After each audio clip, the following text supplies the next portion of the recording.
Liverpool versus Tottenham are going to compete for the top of the table in this game.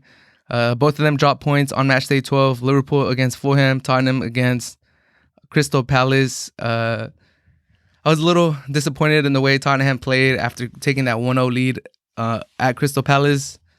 I think Mourinho, he's good. He's good at setting up tactics. He's good at defending against big teams. But against teams like Crystal Palace, where Tottenham is clearly the more talented team, I think Mourinho needs to not sit his team so back. When Crystal Palace tied the game 1-1, we saw that Tottenham was able to push and go for that second goal, and they had some chances. They had like 2 or 3 chances in the last 10 minutes where you can see Tottenham has the quality, has the talent to really impose themselves in the game and dictate the pace and really control the flow of the game. And sometimes whenever they take a lead, they decide to sit back. It's not a back tactic, but I would just like to see Tottenham be a little more aggressive when they are the team with the most quality on the field. But thankfully for them, Liverpool dropped points against Fulham. Surprising result. Fulham played probably their best game in the season. Liverpool a little lackluster, but they were able to get the 1-1 tie. They are without Jota. He has been quality for them. It looks like he's gonna miss 6 to 8 weeks. So adding more to the list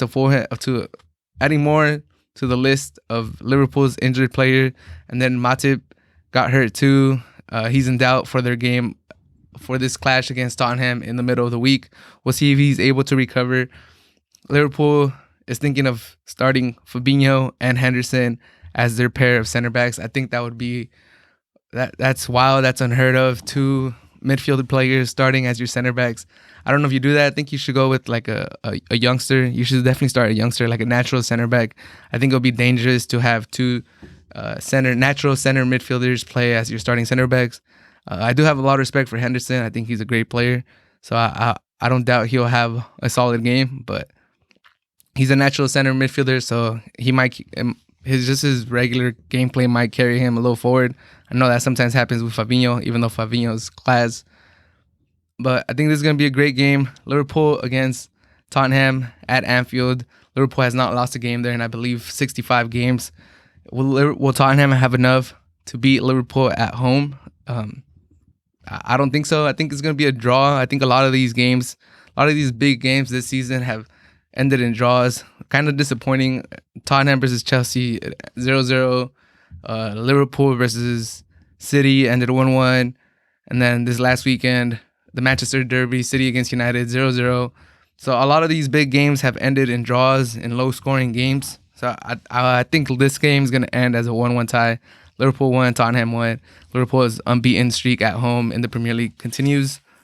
And Tottenham stays top of the table. They move... they'll be tied in points, but Tottenham will take their slight edge and goal differential. But I do think it's going to be a great game. I'm excited to see how the Liverpool defense handles Kane, handles Son. Like I said, without Matic, without Gomez and Van Dijk already out for the season, how are they going to contain Tottenham in their counterattacking style with Son, with Kane being on top of probably their best form ever? I know Kane is having an incredible season. Son's having an incredible season. And I'm very excited to see Liverpool's front three is still very potent, even though they haven't scored as many goals as like previous season, especially Firmino. But they're still very, very dangerous. They're still a deep squad. They're still, coached by Klopp. Klopp is a great manager. So I'm excited to see this Klopp against Mourinho. Who will get the tactics right this game? This is definitely the matchup of matchday 13.